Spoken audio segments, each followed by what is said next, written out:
అన్ని సామాజిక వర్గాలకు సంబంధించిన సంఘాల ప్రతినిధులు పెద్దలు దామోదర్ రాజనరసింహ గారి నేతృత్వంలో పిసిసి అధ్యక్షుడు మహేష్ కుమార్ గౌడ్ గారు, మా విప్పు అట్లూరు లక్ష్మణ్ గారు, మా శాసనసభ్యులు మా మంత్రివర్యులు పొన్నం ప్రభాకర్ గారు, పెద్దలు కడియం శ్రీహరి గారు, మీరందరి కార్యక్రమంలో పాల్గొని ప్రభుత్వాన్ని నన్ను ఒక్కడినే అభినందించడం కాదు, కాంగ్రెస్ ప్రభుత్వాన్ని రాహుల్ గాంధీ గారిని మీరు పెద్ద ఎత్తున చప్పట్లతో అభినందించారు.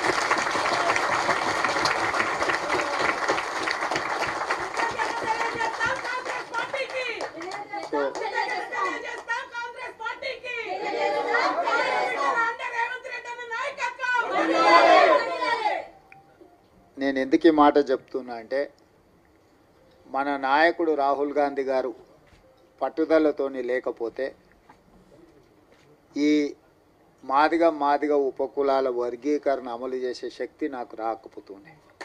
వారు చాలామందికి భిన్న అభిప్రాయాలు ఉన్నా రాహుల్ గాంధీ గారు నువ్వు ఇది అమలు చెయ్యి, నేను ఉన్నా అని భుజం తట్టడంతో ఎన్ని సమస్యలు వచ్చినా దాని ఒక క్రమ పద్ధతిలో మంత్రివర్గ ఉపసంఘం వేసినప్పుడు నేను దామోదర్ రాజనరసింహ గారిని ఉపసంఘం చైర్మన్గా ఉండాలని నేను అడిగిన. దామన్న అన్నాడు, నేను కాదు ఉత్తమ్ కుమార్ రెడ్డి గారిని పెట్టు, అందరినీ సమన్వయం చేసుకోవాలి, రేపు నేనే ఉండి చేస్తే దామోదర్ రాజనరసింహ గారు ఆ సామాజిక వర్గానికి సంబంధించిన వాడు కాబట్టి వడ్డించేవాడు వాళ్ళోడే, వాళ్ళకే ఎక్కువ వడ్డించిందని చెడ్డ పేరు వస్తుంది. అట్లా కాకుండా మా న్యాయమైన హక్కు ఎవరిచ్చినా మాకు తప్పకుండా ఇస్తారు కాబట్టి ఉత్తమ్ కుమార్ రెడ్డి గారిని చైర్మన్గా పెట్టు అని వారు సూచన చేశారు. ఉత్తమ్ కుమార్ రెడ్డి గారిని చైర్మన్గా పెట్టి, దామన్నను కో చైర్మన్గా పెట్టి, పొన్నం ప్రభాకర్ గారిని, సీతక్కను, అదేవిధంగా శ్రీధర్ బాబు గారిని అందరినీ కమిటీలో వేసి, మల్లు రవి గారిని కూడా ఈ కమిటీలో పెట్టి 6 సార్లు సమావేశం చేసిన తర్వాత ఇది 7 మంది న్యాయమూర్తులు ఇచ్చిన జడ్జిమెంటు. పరిపాలన పరంగా మనం ఎంత విశ్లేషించినా న్యాయపరంగా కూడా దీన్ని విశ్లేషించాలి. భవిష్యత్తులో న్యాయపరమైన చిక్కులు మళ్ళీ రాకూడదు. దీనికి శాశ్వత పరిష్కారం చూపించాలి. శాశ్వత పరిష్కారం చూపించాలంటే 1 మ్యాన్ కమిషన్ ఏర్పాటు చేయాలని చెప్పి వారు సూచన చేశారు. 1 మ్యాన్ కమిషన్ విషయంలో కూడా చాలా రకాలుగా ఆలోచన చేసినాం. వీళ్ళనేద్దామా వాళ్ళనేద్దామా అని. ఎవరినేసినా ఏదో ఒక అనుమానమో ఏదైనా అంశాలలో ఏదైనా ఆపాదిస్తే అది ఇబ్బందికరం అవుతుందని షమీమ్ అఖ్తర్ అత్యంత నిజాయితీపరుడు, ఈ వర్గాల ఏ వర్గానికి కూడా ఏ వైపు తీసుకోవాల్సిన అవసరం లేనివాడు. అతన్ని హైకోర్టు జడ్జిగా రిటైర్ అయితే వారిని 1 మ్యాన్ కమిషన్, జ్యుడిషియల్ కమిషన్ జడ్జిగా వారిని నియమించి 59 ఉపకులాలను ఏ రకంగా వర్గీకరించాలి, రోస్టర్ విధానం ఎట్లా ఉండాలి ఏందని చాలా లోతు విశ్లేషించి 59 కులాలకైనా 199 పేజీల ఒక విశ్లేషణ మొత్తం ఇచ్చిండు. ఒక్కొక్క సామాజిక వర్గము ఇప్పటి వరకు ఒక డాక్టర్ కానీ ఒక చిన్న గ్రాడ్యుయేట్ అయిన కాని ఉన్నాయి, ఓ చిన్న డాక్టరో లేకపోతే ఒక గెజిటెడ్ ఆఫీసర్ ఉద్యోగం రాని వర్గాలు చాలా ఉన్నాయి. వాటి ఒక్కొక్కరిని విశ్లేషించుకుంటూ 199 పేజీల ఒక నివేదిక తయారు చేస్తూ ఈరోజు ఎస్సీ 15% రిజర్వేషన్లను గ్రూప్ 1కు 1%, గ్రూప్ 2కి 9%, గ్రూప్ 3కి 5%, ఏ గ్రూపులలో ఎవరెవరు ఉండాలనో కూడా విశ్లేషించాను. ఈరోజు మా సోదరులు మా లక్ష్మణ్ 9 అంటున్నాడు. 9 కాదు, 10 మీకే ఇచ్చాను. ఎందుకంటే అతి తక్కువ జనాభా ఉన్న వాళ్ళు ఎన్నడూ ఏ అభివృద్ధి ఫలాలు ఆశించని వాళ్ళని గ్రూప్ 1లో పెట్టాం. తర్వాత మోడరేట్గా కొంచెం పర్వాలేదు అనుకున్న వాళ్ళని గ్రూప్ 2లో పెట్టుకున్నాం. సిగ్నిఫికెంట్గా బెనిఫిట్ అంటే కొంచెం మెరుగైన ఫలితాలను సాధించుకున్న వాళ్ళని గ్రూప్ 3లో పెట్టుకున్నాం. సో గ్రూప్ 1 అండ్ గ్రూప్ 2లో ఉన్నది మొత్తం మాదిగ ఉపకులాలకు సంబంధించిన వాళ్ళే ఉన్నారు. వాళ్ళకి సంబంధించి 10% రిజర్వేషన్ ఈరోజు మీకు అందుబాటులోకి వచ్చింది. ఇది ఎవరికి వ్యతిరేకం కాదు, మీకు జరిగిన అన్యాయాన్ని సరిదిద్దే ప్రయత్నం ఇది. ఈ సరిదిద్దే ప్రయత్నం చట్టపరంగా న్యాయపరంగా సుప్రీంకోర్టు నుంచి మొదలు పెడితే వన్ మ్యాన్ కమిషన్ వరకు మీ పట్ల సానుభూతితో ఉండడం, ప్రధానంగా కాంగ్రెస్ పార్టీ రాహుల్ గాంధీ గారు ఎట్టి పరిస్థితుల చేయాలన్న ఆలోచన ఉండడం, దాన్ని వేగంగా నేనున్నా కాబట్టి మీకు అమలు చేసిన.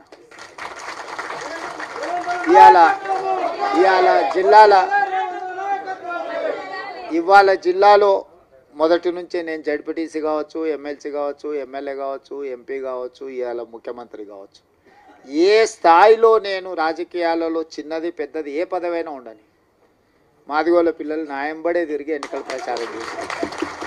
నేను ముందు నుంచి చెప్పిన, ఇప్పుడు కాదు, 2014లో తెలంగాణ రాష్ట్రం ఏర్పడ్డ తర్వాత అసెంబ్లీలో తీర్మానం పెట్టండి, ఈ ఎస్సీ వర్గీకరణకు తెలంగాణ కొత్తగా ఏర్పడ్డ తెలంగాణ రాష్ట్ర ప్రభుత్వం అనుకూలంగా ఉన్నది అని కేంద్ర ప్రభుత్వానికి తీర్మానం పంపించండి అని సావధాన తీర్మానాన్ని ప్రవేశపెడితే ఆనాటి ముఖ్యమంత్రి గారు నన్ను, మిత్రుడు సంపత్ కుమార్ని, సాండ్రా వెంకటవీరయ్యని సభలో నుంచి బహిష్కరించాడు.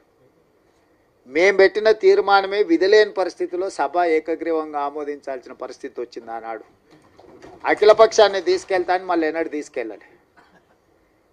సరే, మీరు కొంతకాలం ఓపికగా చూసిర్రు, అవకాశం ఇచ్చిండ్రు, మీకు సహనం ఓపిక ఎక్కువ. మీరు 10 ఏళ్ళు అవకాశం ఇచ్చుకుంటా ఈరోజు రేపు ఈ సంవత్సరం వచ్చే సంవత్సరం ఆపై సంవత్సరం జరగకపోతుందా అని ఎదురు చూసిర్రు. ఇక 10 ఏళ్లలో మీ సమస్యకు పరిష్కారం కాకపోతే ఈ సమస్యకు పరిష్కారం ఉన్నోళ్ళని దించడమే అని మీరు భావించిండ్రు.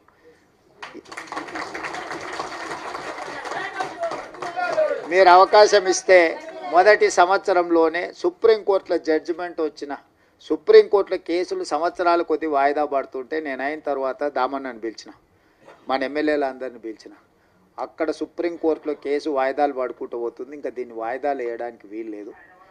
మనమే ప్రత్యేకంగా ప్రభుత్వం నుంచి ఉద్దండులైన న్యాయవాదులను నియమిద్దామన్నా, నువ్వు ఢిల్లీకి వెళ్ళు, ఎమ్మెల్యేలందరినీ తీసుకొని అని చెప్పి వేముల వీరేశాన్ని, మందుల శామ్యుల్ను, గవ్వంపల్లి సత్యనారాయణ, లక్ష్మణ్ని, అందరినీ ఎమ్మెల్యేలందరినీ దామన్నకు తోడిచి ఒక కమిటీ లాగా ఢిల్లీకి పంపించి మన సిద్ధార్థ్ లూత్రాను, అభిషేక్ సింఘ్వీని, వీళ్ళందరినీ న్యాయవాదులను అందరినీ మన తరఫున సుప్రీంకోర్టులో బలంగా కేసును బెంచ్ మీదకి తీసుకొచ్చి బలంగా వాదనలు వినిపించినాం. ఎందుకు వర్గీకరణ చేయాలని దాని మీద.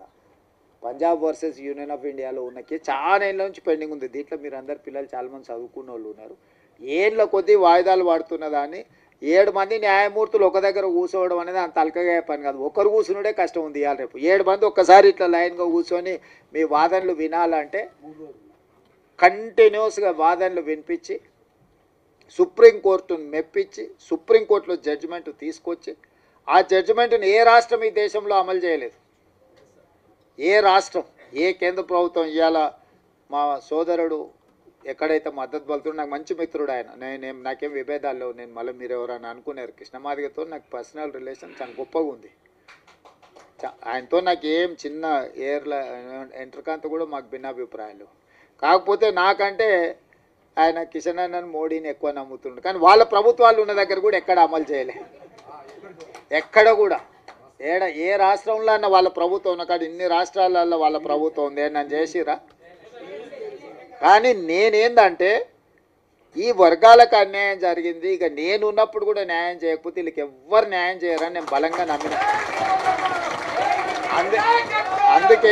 అందుకే ఇంకెవ్వరు ఏమన్నా అనుకొని ఎవరు ఏమన్నా తిట్టుకొని ఈ జాతికి న్యాయం చేయాలనుకున్న పట్టుదలతోని దాన్ని పక్కడబందిగా అన్ని రకాలుగా చేసుకుంటూ వచ్చి నేను అసెంబ్లీలో బిల్లు చేసి, అంతకంటే ముందు ప్రొఫెసర్ కాసిము వీళ్ళు వాళ్ళు వచ్చి నాతో అడిగినారు. అంటే నేను చెప్పిన, మీకు బిల్లు కావాలన్నా ఆడాబిడి కావాలన్నా అని. మాకు బిల్లు కావాలి సార్ అన్న.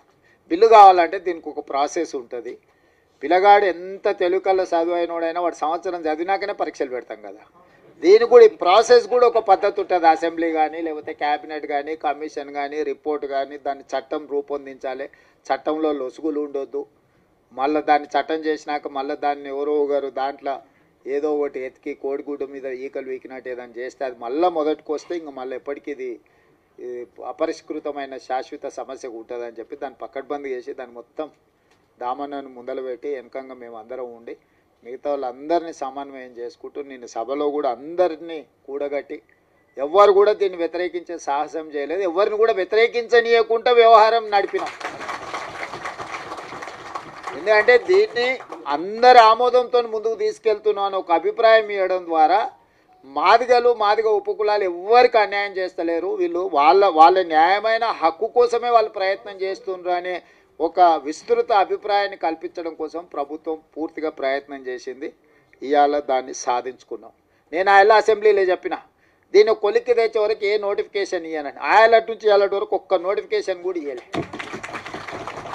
ఎందుకంటే నాకు కూడా దీన్ని ఏదో ఒకటి తేల్చాలి. ఎన్నేళ్ళు 30 ఏళ్ళ నుంచి 35 ఏళ్ళ నుంచి ఇది సిక్కుముడై జటిలం అయిపోయి ఇది ఓ సమస్యగా తయారవుతుంది. దీనికి ఒక పరిష్కారం చూపిస్తే చరిత్రలో ఎప్పుడైనా చిన్న సాయం చేస్తేనే మీరు ఎక్కువ గుర్తుపెట్టుకుంటారు. పూట ఇంత అన్నం పెడితే కూడా 10 ఏళ్ళు 20 ఏళ్ళు ఈ జాతి నమ్మకంగా ఎంబడి నడుస్తుంది. ఓ పూట భోజనం పెడితే కూడా నమ్మకంగా నడుస్తారు. గ్రామాలలో మాకు తెలుసు. ఎందుకంటే పొలంకాడు మీకు మాకే కాదు ఉన్నది సంబంధం అంతా. బాయికాడ ఏదైనా ఉన్నది మీకు మాకే సంబంధం కాబట్టి మీ గురించే నాకు పూర్తిగా అవగాహన.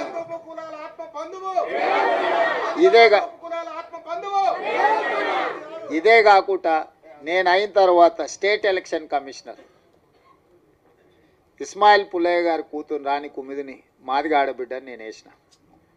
100 ఏళ్ళ హిస్టరీ ఉన్న ఉస్మానియా యూనివర్సిటీకి 100 ఏళ్ళ నుంచి ఏ దళితుడు కాలే. మొదటిసారి దళితుని, అది మాదిగలకు సంబంధించిన కుమార్ని ఇలా ఉస్మానియా యూనివర్సిటీ వైస్ ఛాన్సలర్ చేసిన.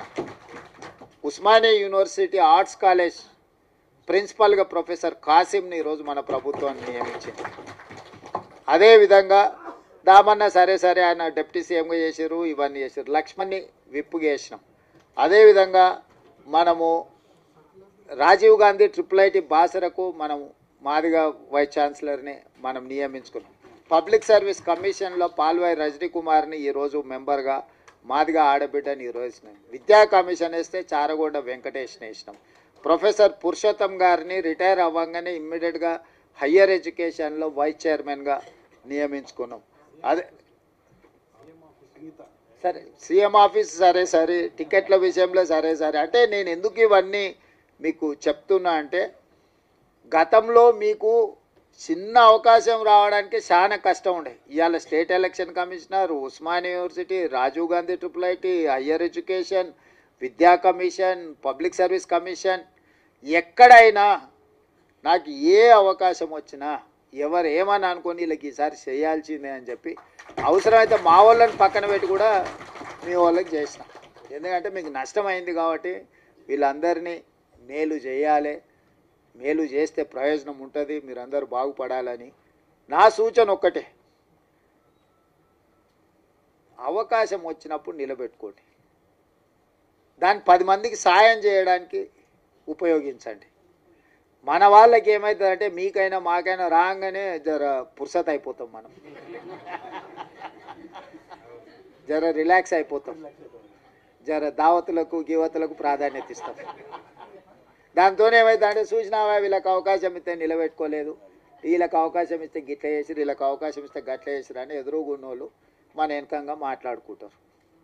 అందుకోసం నేనేమంటున్నట్టు ఈ అవకాశం వచ్చిన వాళ్ళు కానీ రేపు భవిష్యత్తులో ఈ ఉద్యోగాలలో డాక్టర్లుగా, లాయర్లుగా, ఇంజనీర్లుగా, ఐఏఎస్లుగా, ఐపీఎస్లుగా మన పిల్లలు ఎవరైనా చివరికి హోంగార్డ్ కానీ కానిస్టేబుల్ కానీ 10 మందికి సాయం చేసేటట్టు మనం దీన్ని నిలబెట్టుకుంటే ఏమవుతుందంటే ఇంకో 10 అవకాశాలు వస్తాయి. మనం అవకాశం ఇచ్చినప్పుడు దీన్ని సరిగ్గా మనము ప్రజల ముందర కొంచెం మన గౌరవం పెరిగేటట్టు మనం వివరించకపోతే ఇక వీళ్ళకి ఇస్తే గింతేనా, వీళ్ళు మారరు, వీళ్ళు గిట్లనే ఉంటారు అంటే నేను జర ఓపెన్ అయ్యి చెప్తున్నా, మీతో ఎందుకు చెప్తున్నానో దీన్ని అర్థం చేసుకోరి. అంతా బాగుందని చెప్పి మీకు చేతులు కలిపి ఫోటో దిగి పంపొచ్చు, కానీ దానివల్ల పూర్తి స్థాయి ప్రయోజనం లేదు. మనకి ఏ అవకాశం వచ్చినా దాన్ని నిలబెట్టుకొని అరే వీళ్ళకి ఇస్తే సమర్థులే, బాగా చేస్తారు, 10 మందికి ఉపయోగపడతారు, జర పద్ధతి మీద ఉంటారని మనం నిరూపించుకుంటే ఏమైందంటే ఇంకో 10 అవకాశాలు కొత్త వాళ్ళకి వస్తాయి. మనం దాన్ని ఆ అవకాశాన్ని మనం సరిగ్గా ఒడిసి పట్టుకోకపోతే ఏమవుతుందంటే ఎక్కడో ఒక దగ్గర ఏ ఇళ్ళకి ఇస్తే గిట్టనే చేస్తారా అని మీకు మాకు ఆ చెడ్డ పేరు రావద్దు. అందుకోసమని ఇచ్చిన అవకాశాలు ఇచ్చిన వాళ్ళకే కాదు, రేపు వచ్చే అవకాశాలలో ఏ ఉద్యోగం వచ్చినా ఎవరన్నా మనోళ్ళు వస్తే కూర్చోబెట్టి మర్యాద ఇచ్చామన్న పని ఉంటే చేసి పెట్టురు, లేకపోతే వాళ్ళకు సలహా ఇయ్యరు. ఒకసారి వాళ్ళకి తెలియదు పాపం, ఎక్కడి నుంచో కింద నుంచో కష్టపడి వస్తాడు. వాళ్ళకి తెలియక ఏదన్నా అట్లా ఇట్లా కొంచెం మాట్లాడతారు, వాళ్ళు కూర్చోబెట్టి మాట్లాడేది నేర్పాలి, పని ఎట్లా చేసుకోవాలో నేర్పాలి, ఈ పని ద్వారా 10 మందికి ఎట్లా మనము సాయం చేయాలో కూడా వాళ్ళకి కొంచెం ఓపిక తెచ్చుకొని నేర్పాలి. మేము అయిపోయినాం కాబట్టి మేము ఇంకా మిగతా వాళ్ళకి మేము పెద్దగా చెప్పము అనే విధానం మనకు ఉండొద్దు. ఎందుకంటే ఇది ఒక గొప్ప అవకాశం. ఈ గొప్ప అవకాశాన్ని 10 మందికి ఉపయోగపడే విధంగా చేయండి. ఏదున్నా నేను ఉన్నంత వరకు మీ ఓడే ఉన్నాడు అనుకోండి ఈ కుర్చీలో. ఎందుకు చెప్తున్నా అంటే నాకేం ఇంటికి తీసుకుపోయేది ఏంది లేదు. నేను ఏది నా ఇంటికి తీసుకుపోను. 10 మంది ఇబ్బందులు ఉన్న వాళ్ళకి సాయం చేయడానికి నేను ఉన్నా. నాకు పేరు తప్ప ఇంకేంది లేదు. అరే నన్ను కనిపిస్తే నేను నమస్కారం పెడితే నాకు సంతోషం అవుతుంది. గతే అరే మాకు అన్న చేసి నమస్తే అన్న, నన్ను గుర్తుపట్టినా గుర్తుపట్టకపోయినా, నేను మిమ్మల్ని గుర్తుపట్టకపోయినా నమస్తే పెడితే నేను చేసిన పనికి నాకు సంతోషం కలుగుతుంది. నేను అంతమించి మీ నుంచి ఏం ఆశిస్తలేదు. ఆయన సతీష్ మాదిగా నేను పొట్టేలు కోసి దావతీయమని కూడా నేనేం అడుగుతలేదు. ఆయన కూడా అప్పుడప్పుడు చెప్తుంటా కానీ వినడు, అప్పుడు అట్లా ఇట్లా చేస్తుంటాడు. ఆయన దృష్టిలో పెట్టుకొని ఇప్పటి దగ్గర చెప్పిన, శిలక్కి చెప్పినట్టు చెప్తినరా నాయన నీకెందుకు నేను ఉన్నా కదా అని అంటే ఉన్నట్టు ఉంటాడు, అప్పుడే అట్లా పోయేస్తాడు.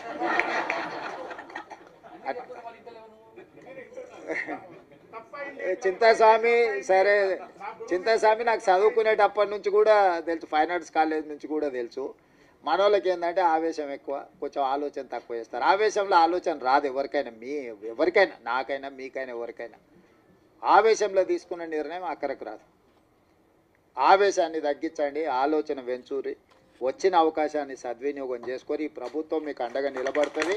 మీ మంచి కోసం పనిచేస్తే మీ వెల్ఫేర్ కావచ్చు, మీ డెవలప్మెంట్ కావచ్చు, పిల్లలకి చచ్చిపోయిన వాళ్ళు లేకపోతే బాధితుల కుటుంబాలకి ఇంతకుముందే ఇచ్చిండ్రు బుడగ సంఘాల నుంచి వీళ్ళందరికీ ఇల్లు లేని వాళ్ళు ఉన్నారు. అందరికీ ఈసారి ఇల్లు ఇచ్చే బాధ్యత నాది. అందరినీ మీ వెల్ఫేర్ కోసం, మీ డెవలప్మెంట్ కోసం, మీ ఎడ్యుకేషన్ కోసం పర్ఫెక్ట్గా గవర్నమెంట్ చేస్తుంది. ఓ రోజు ఆలస్యం కావచ్చు, నాకు 100% ఇవ్వాలని ప్రేమ ఉన్న ఓసారి అవకాశం రాదు. దాని అర్థం మీకు ఇవ్వద్దని కాదు, దానికి కొంచెం ఓపిక, కొంచెం వ్యవహారం, కొంచెం పద్ధతి మీద మనం చేసుకుందాం. మీరందరూ ఎవరితో కొట్లాడకరి, మీరు ఎవరితో వాదించాల్సిన పని లేదు, ఎవరితో కొట్లాడాల్సిన పని లేదు. మీ పని మీకు జరుగుతుంది. జరగడానికి ఇంతమంది ఉన్నాం మేము ఈడ. మీకు ఏం కావాలో చేసి పెట్టడానికి మేము ఉన్నాం, చేసి పెడతాం. మంచిగా చేసుకొని నిలబెట్టుకోండి. పిల్లల్ని మంచిగా కోచింగ్ సెంటర్లకు పంపించుర్రి, ప్రిపేర్ చేయండి, పాస్ చేయించుండ్రి. వాళ్ళకి ఎడ్యుకేషన్కి ఏం కావాలనో, వాళ్ళ కోచింగ్లకు ఏం కావాలనో కూడా ఫర్దర్గా చేద్దాం. ఎందుకంటే ఇప్పుడు వరుసగా నోటిఫికేషన్లు వస్తాయి. ఈ నోటిఫికేషన్లలో పిల్లలు సెలెక్ట్ కాకపోతే మనం ఇచ్చిన ప్రయత్నం అంత ఏంది? బ్యాక్లాగ్ పోస్టులు ఎందుకు ఉండాలి? పిల్లల్ని చదివించురు, వాళ్ళ చదువులకు కావాల్సిన, వాళ్ళ కోచింగ్లకు కావాల్సిన ఏమున్నాయి, ఫారెన్ పంపించడానికి స్కాలర్షిప్లు ఉన్నాయి, అన్నీ ఇస్తా. పిల్లల్ని పంపించురు, బయటికి పంపిరు. ఎంతసేపు మన ఊర్లోనే మనం ఉండి, మన ఇళ్ళలోనే మనం ఉండి, మన దగ్గరనే ఉండి, ఇక్కడనే మనం ఇందులోనే ఇది చేయకంటే కొంతమంది చదువుకున్న వాళ్ళు చిన్న బయటకు పోతుంటే వాడు పెద్దోడు అవుతాడు, ఎదుగుతాడు, సమాజానికి ఉపయోగపడతాడు. వాడిని చూసి ఇంకో 4 తయారవుతారు. అరే మావాడు అమెరికాకు పోయి మేము కూడా పోతుంటాం, వాడు పోయినోడు 4 తీసుకుపోతాడు. ఒకరు పోయినరా అనుకో, 4 తనకు తెలిసిన వాళ్ళే తీసుకుపోతాడు కదా. అట్లనే మన దాంట్లో కూడా ఎవరైనా పోయేది ఉంటే కొంచెం భుజం దట్టూరి చేయరి, ఏ పని ఉన్నా వచ్చి చేయించుకొని పోండి. మీ అందరిని చూసి నాకు మంచి సంతోషమైంది. మీరందరూ అండగా నిలబడి ఉంది. ఒక సభ నేను మిమ్మల్ని అందరిని అడిగేది ఒక్కటే, నా కోసం కాదు, రాహుల్ గాంధీ గారు దీంట్లో పెద్ద ఎత్తున చేసిండు. మీ సత్తా ఆనాడు ధర్మయుద్ధం పరేడ్ గ్రౌండ్లో చేసినప్పుడు నేను మీకు అండగా నిలబడ్డా. మీకు గుర్తుందో లేదో మరి వచ్చిన వాళ్ళకి. సరే, ఆ రోజు నేను వచ్చిన అట్లాంటిది ఈరోజు విజయోత్సవ సభ పెట్టుండ్రి. రాహుల్ గాంధీని దామన్న తీసుకొస్తాడు. ఎందుకంటే మనము కృతజ్ఞత చూపిస్తే ఆయనకు కూడా ఉత్సాహం వస్తే ఇంకో 4 రాష్ట్రాలలో చేపిస్తాడు. ఎందుకంటే ఇప్పుడు కర్ణాటకలో, మిగతా రాష్ట్రాలలో కూడా ఇది కొంచెం వాయిదా పడతా వస్తుంది.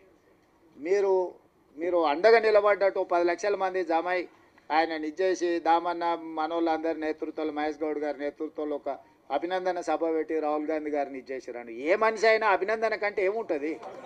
గాంధీ కుటుంబానికి ఏంది? దేశం కోసం సర్వం ఇచ్చిన వాళ్ళు, దేశం కోసం సర్వం ఇచ్చారు, ప్రాణాలు ఇచ్చారు, అన్ని ఇచ్చారు. వాళ్ళకి ఏముంటుంది? మీరు మాకు సాయం చేసారు, మిమ్మల్ని గుర్తుపెట్టుకున్నామని మీరు అందరూ గట్టిగా చప్పట్లు కొడితే ఆయన ఉత్సాహంతో ఇంకా 4 రాష్ట్రాలలో చేపిస్తాడు. మన ప్రభుత్వం ఉన్న ప్రతి రాష్ట్రంలో అమలు జరిగితే ఆటోమేటిక్గా మిగతా కాక సెగ తగులుతూనే ఉంటుంది కదా. తప్పు సప్పుడు ఇప్పిస్తూనే ఉంటుంది కదా వాళ్ళ చెవులకు.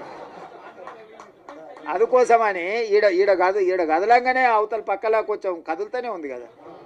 ఆ పక్కన ఈ పక్కన ఆటోమేటిక్గా అట్లా కదులుతుంది. అరే వీళ్ళంతా రాహుల్ గాంధీ అమ్మడు బయటట్టున్నారు అంటే భయానికైనా చేస్తారు. అప్పుడప్పుడు జర తెలుగుగా భయపెట్టి కూడా చేసేది నేర్చుకోండి అని తెలియజేస్తూ సెలవు తీసుకుంటున్నా. జై రేవంత్ అన్న, జై దామన్న. సార్ ఇక్కడ ఉన్న వాళ్ళందరూ ఫోటో దిగుతారు సార్, ఒక్క నిమిషం.